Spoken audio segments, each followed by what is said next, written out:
Welcome to the Anxiety Coaches Podcast, a relaxing and informative show where we explore anxiety, panic, and PTSD, sharing how you can overcome them for life.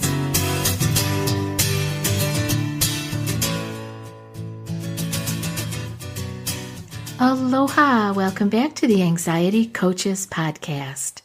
I'm your host and coach, Gina Ryan, and I'm so happy to be with you again today as we consider the many ways to bring your mind and body back to its natural peace and calm. We offer a number of ways to help you with your journey, so I hope you're taking advantage of everything that we offer. You can subscribe to this twice-a-week podcast, and if you sign up for our newsletter, you'll get more from me and advance notice of things that are coming up. Go to anxietycoachespodcast.com and check all that out. On today's show, I have a very special guest, someone who is very near and dear to my heart, and I know that you guys are going to be familiar because I talk about Sharon Salzberg quite often here and her way of meditation, and you know how much we talk about metta and mindfulness and loving kindness meditation here. So I've got Sharon Salzberg with me. I want to tell you just a little bit about her before we get talking. Sharon Salzberg is a central figure in the field of meditation, a world-renowned teacher, and New York Times best-selling author. She has played a crucial role in bringing meditation and mindfulness practices to the West and into mainstream culture since 1974, when she first began teaching. She is the co-founder of the Insight Meditation Society in Barre, Massachusetts, and the author of 10 books, including New York Times bestseller Real Happiness, her seminal work Loving Kindness, and Real Love, her latest release. Acclaimed for her humorous, down-to-earth teaching style, Sharon offers a secular, modern approach to Buddhist teachings, making them instantly accessible. She is a regular columnist for OnBeing, a contributor to Huffington Post, and the host of her own podcast, The Metta Hour. For more information, visit SharonSalzberg.com. Sharon, welcome to the show. I'm thrilled to have you. Thank you so much. Now, everybody here that is listening has a little deal with anxiety, stress, all that good kind of stuff. And so I wondered if you had a personal story around that before we got into all the wonderful stuff you do professionally or I know your whole life is around meditation, but personal story around anxiety at all? Yeah, well, I usually call it fear when I'm telling the story, and I say, as is true, that I feel like I learned a lot about my own patterns of fear just by sitting and being with it, which of course is a very hard thing to do, but it's almost at the heart of the meditative process, be able to sit with and look into whatever you're experiencing. And so I did that with fear. And what I saw, which was very interesting, was that despite the world's pronouncement, which is also true, that we're afraid of the unknown, I saw I'm not that afraid of the unknown. I'm really afraid when I think I do know, and it's going to be really bad. Yeah. And it's the stories that I tell myself that really get me going. And that's been very important because, of course, I don't just do that sitting in meditation. That's a big pattern of mine. And what I've seen is that even in the midst of it, if I remind myself, you know what, you don't know, then there's space. Then there's openness. And then I feel a very different kind of groundedness in that. And so that's different than hating the fear or fighting it or disliking myself for having it or being impatient. It's really looking into it and learning something about it and then using that.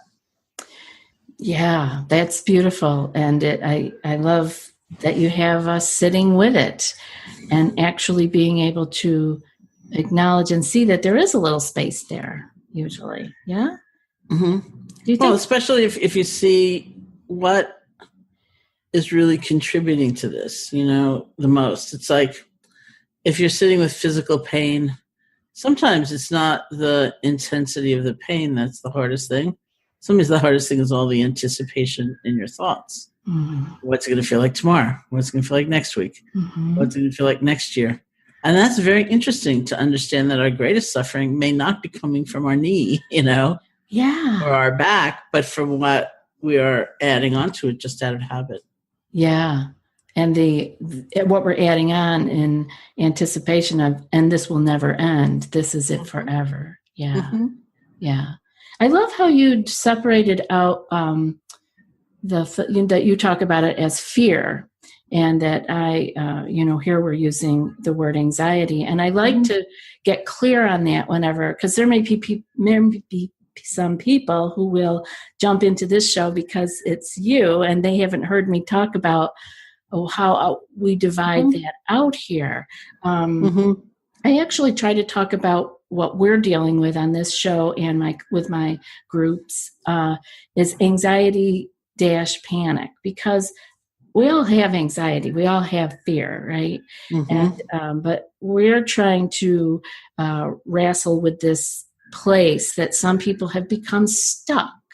And I know you've probably seen this in your own life with people that sometimes we get into it and we just continue in that downward spiral of going deeper with the thoughts. And so that's what we're talking about here. People always say to me, "What, you don't have anxiety anymore?" I said, "Oh no, I experience anxiety and fear and pain just like everybody."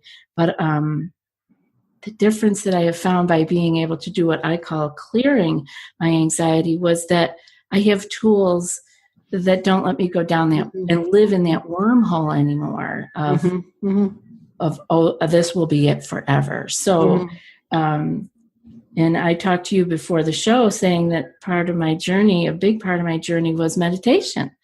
And can you talk a little bit about how that might help people with this kind of fear or anticipatory anxiety? Well, I mean, I think on many levels, for one thing, we get to see the difference between what's actually happening and what we may be adding on to it. Sense of isolation. It's only me. Oh, this is going to last forever. A sense of permanence. And you can get so aware that you see the distinction between those. And you kind of loosen the grip of some of the assumptions and ideas and add-ons that we might be placing on what's already an uncomfortable situation. We also get a chance to get much more space between our awareness and our thoughts.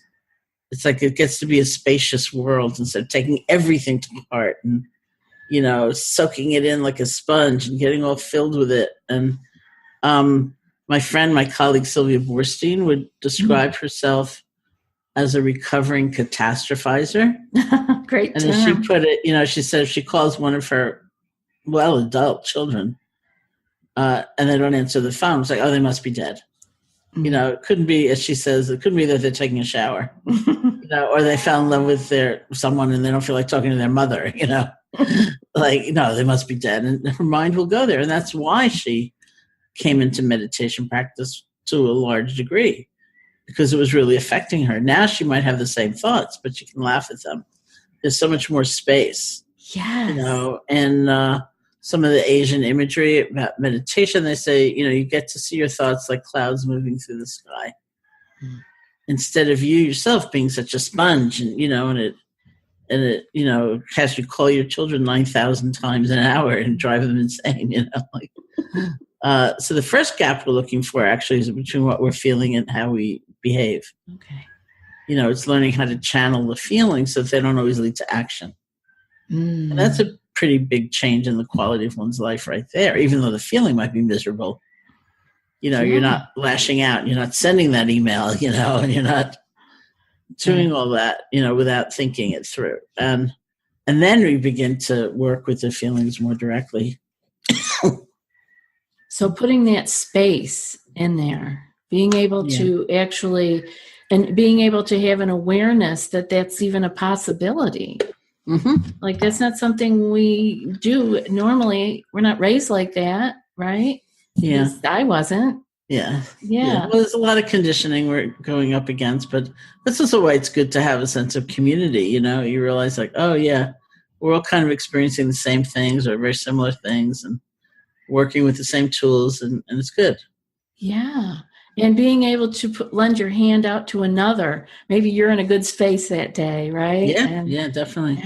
Yeah. It makes us realize, hey, I've been there, but I'm okay today. So, yeah, it doesn't last forever. Oh, imagine that. Yeah. Really exciting. Yeah. So can I ask you a question? Yes, please. That's exciting. So what do you think about like kind of trends in distressing states? Like seemed to me, for example, noticing who was coming on retreat, there were like waves of many people using antidepressant medication, for example. So depression seemed to be a kind of lingering thing in the zeitgeist, and then it actually shifted, and all these people were taking anti-anxiety medication. Yeah. And at one point, I said to a colleague, I said, "What happened to all the depressed people?" And like. So I'm just wondering about the state of the world, or things happening in the world, and then some kind of internal experience really mapping that in a larger scale way. Yeah, I've seen that same demographic change, Sharon, because I've been in this world of self-help and health and nutrition and anxiety for 30 years. So I agree. Depression was the thing, and medication for it. And then it does seem to have morphed into anxiety is the new term, or the new dis-ease. And I actually think they're all just like related. It's all this. And so I think it's a personal thing, like how you funnel that into your own being. Do you go to the low energy, darker place, or are you like Sylvia and you're worked up and you're going to do something about this? I'm going to call 100 times. I think that's kind of personal. I also think there's a big mix of it. So many people are on now, actually, Sharon, I don't know if you know this, but they treat anxiety with antidepressants. I didn't know that. Anti-anxiety medications, yes. And it's quite interesting because one of the side effects of antidepressants is anxiety. So I don't know. I'm not a medical person. I don't know where they're going with all of that. But I do know a lot of people on all of those are still looking for help. So I think that what they're really looking for is beyond, I think medication, most people should be looking at it as a short-term kind of thing, get them over the hump. And then they just are looking for more. So I've seen a big increase in people's interest in meditation and yoga. I'm actually more of a Tai Chi kind of person, and more people doing Qigong, and because they're looking more now inward and what they can possibly do. I don't run big retreats, so I don't see people that come, but I have a lot of followers and people that, and I'm not talking the medical side of anxiety, so they're really interested in something more. Do you see this on retreats? People using the meditation retreats time even as a part of their self-healing? I think it's always been that way. It's just that it's so much more, it seems so much less weird now, to use meditation. Right. So, it used to be in a party or some social situation, if I was introduced and somebody said, "What do you do?" Because that's what you say. I'd say I teach meditation, and they would kind of go, "Oh, that's sort of weird," Now the single most common response I get is, "I'm so stressed out, I could use some of that." Ah, interesting change. It's a very big change. Yeah. Yes, you have got to be so in demand now. I mean, we've got Dan Harris of ABC News talking meditation. And so has this shifted for you in your world, you and Joseph and Insight Meditation Society? Tell me how that's changed. Yeah, I mean, I think, we've watched the trajectory of, very small courses of highly motivated people, because as you know, in like my early years, like your early years, you had to be highly motivated to find this stuff and find like good quality instruction. And like an authentic transmission. Like I went to India when I was 18 years old. I'd never even been to California before, and I went to India because I just had this inner conviction. I have to learn how to meditate. I have to learn how to do it. It's really going to help me. And, when I went through university, I figured it all out as an independent study program, and I got to go. And now, you could go to the health food store to pick up some vitamin C, and you see a meditation CD, and you think, I'll try that. It's very different. Yeah. And that could be a great thing, because it's so much more accessible and so much more available, and you don't have to leave home. You don't have to go to India and all of that. It's fantastic. And so mostly what we see is much bigger, and the range of people is more diverse than it had been in the past. So the interest is more general population than, like you said, the highly motivated. Mm-hmm. I mean, yeah. And the problem is we don't get to go to India and meet Dipa Ma or someone of that amazing stature, such a little tiny person and such a big being that she was. And for those who are listening, there's a wonderful book on Dipa Ma, who I will put that in the show notes also, who was Sharon's main teacher. Was that? She was one of my main teachers. Yeah. And amazing. It's a wonderful book to read because she was a woman and she had children and she was a householder. And so meditation for everybody is kind of what she made me think of back in the day. So I will put that in the show notes with everything else all about Sharon. But Sharon, what would you say to people who are listening that, I talk about meditation here all the time. I have done with them on the recording some loving kindness, only so they could get a flavor of it and maybe want to look deeper. How do you suggest that people pursue going a little bit deeper into meditation? I know you have a grand new book out, Real Love, and you have many books. Do you, if one of your books is the best place to start, let us know. What would you suggest? Okay, I think in terms of my books, in terms of starting meditation, probably Real Happiness is the best one because it's really a manual almost on how to start a meditation practice and how to continue. And there are many apps and recordings and classes. Classes are good if you can do it because you can ask questions. Mm-hmm. Another very common thing I get asked when I'm introduced as a meditation teacher somewhere, or people say, I tried that once, I failed at it. Yeah. And I realize there's so many expectations and so many ways we can be unkind to ourselves and unfair to ourselves, and we have these perfectionistic standards and that are unreal and they're very unrealistic. People say, I failed at it because I couldn't stop my thoughts, or couldn't have a perfectly blank mind, or I couldn't keep sleepiness from arising, or anxiety from arising. And we believe you cannot fail at it because the whole skill set of meditation is not about what's happening. It's about how you're relating to what's happening.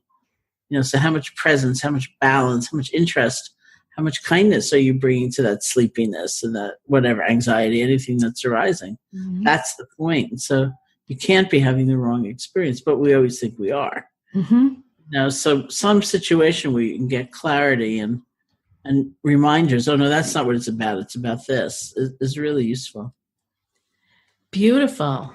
That brings up my favorite chapter in your current book, Real Love, and that was chapter 5, letting go of perfection. Because I think when we're talking about starting a meditation practice, or even starting any journey of anything that you want to, even healing your body of mental, physical, whatever, we're looking for that perfection. So I would love if you want to comment on that chapter in a little nutshell. It would be great. Well, one of the things I suggest in the book is that if you have a persistent negative inner critic, not a useful one, but one of those voices inside, maybe give it a name, give it a persona, give it a wardrobe, and then see how you relate to it, because the whole knack is in the relationship. So I went on and said that I named my own inner critic Lucy, with apologies to every Lucy listening, based on the character in the Peanuts comic strip, because a friend had once rented a house for several of us to move in and do a retreat together. And when I went into the bedroom that was going to be mine, I saw someone had left a cartoon on the desk from the Peanuts comic strip. And in the first frame, Lucy is talking to Charlie Brown and says, "Oh, you know, Charlie Brown, what your problem is? The problem with you is that you're you." And then in the second frame, poor Charlie Brown says, "What in the world can I do about that?" Then in the third and final frame, Lucy says, "I don't pretend to be able to give advice. I merely point out the problem." And somehow whenever I was walking by the desk, I kept seeing, the problem with you is that you're you. Because that Lucy voice had been so dominant in my earlier life. And I realized that my meditative tools could work there too. So, for example, and this actually happened, soon after I saw the cartoon, something great happened for me. And my first thought was, it's never going to happen again. Oh. And I greeted that with, "Hi, Lucy." Yeah. And my favorite form was, "Chill out, Lucy." Ah. Right. So that's different than "You're right, Lucy. You're always right." Mm-hmm. And it's also different than, "Oh my God, I've been meditating all these years and Lucy's still here. How dreadful, how horrible. I'm like such a loser." You know, it's like, "Hi, Lucy. Have a seat, chill," you know. Beautiful. It's in the way that you received it, and That's the right. way that you responded to it. Not that it didn't ever come up again. Lucy didn't just evaporate. Yeah. Yeah. I really hope that people can hear that. Yeah. Yeah. Letting go of that perfection, meaning that it doesn't inkle in, it's not going away, but how can you let go of it or receive it or frame it? Mm-hmm. Chill out, Lucy. I like it. Chill out, Lucy. Okay. Mm-hmm. Very good. And I'm wondering, people are going to look into your stuff. They're going to go on your website and tell us, because this is really helpful for me, the joy of actually making the effort to try to do something in person. Like maybe they can come see you, look up, because you've got stuff on your website that's coming up. I know you're coming here, you said in December, on Maui do the work with the retreat with Ram Dass. I went to Omega a number of times and did different things and had a teacher up in upstate New York. The value of having somebody be able to answer your questions, and some more resources on that. I know on the West Coast there's Spirit Rock. What do you suggest for people? If you go on my website, you can look at the calendar page, and I'm kind of a lot of places. I do travel a lot. Good. It's something I do really if I go to a new town, and I'm just not from teaching, but something else. I'm curious about what's there. I will actually Google Insight Meditation in the name of the town, and I find these sitting groups, or, if there are places where I'm moved to someday try to go teach. I Google those places and see what communities there are there. And, in health food stores and places like that, bulletin boards are famous for, there are just so much. I just came back from Louisville, Kentucky. Wow. Where there's this lovely Tibetan center, and different people come and teach, and they're very into a compassionate life and how you live these values and things like that. And I had never been to Louisville before, so there it was. Yeah, who knew, right? Yeah. It is everywhere. Yeah. And I love that, to just Google Insight, because that's how I probably found Kamala and Steve here on Maui. Yeah. The name of their center is Metta and Insight Foundation or whatever. And so it's whichever word I would have put in, I would have found them. So that's a great idea. Just finding a group that you can sit with. Yeah. People that are doing the same thing with you. There's a lot of energy in groups, and it's nice to also meet people who are on that same journey with you. Yeah, definitely. Yeah. Yeah. Well, why don't you tell us a few places you're going to be in the near future, just if you can remember them. I know we can look them up on the website, but I'll be in New York City. Okay. I'll be in Boston for a day in June. Nice. I'll be in Barrie teaching a 7-day loving kindness retreat back home, but that's like way full. July, I'll be in Seattle in July. Okay. I travel quite a lot. So. Yeah. And you just came back from Europe. So I just came back from Europe. Yeah. So everybody really go on the calendar and find where Sharon's going to be close to you. I couldn't think of any better person to start your journey in person with than Sharon Salzberg. She's been dear to my heart, and I know you guys have heard me talk about her here. Hoping, Sharon, that you can leave a few last words for the anxious at heart out there, and something to help them hold the hope and keep putting one foot in front of the other.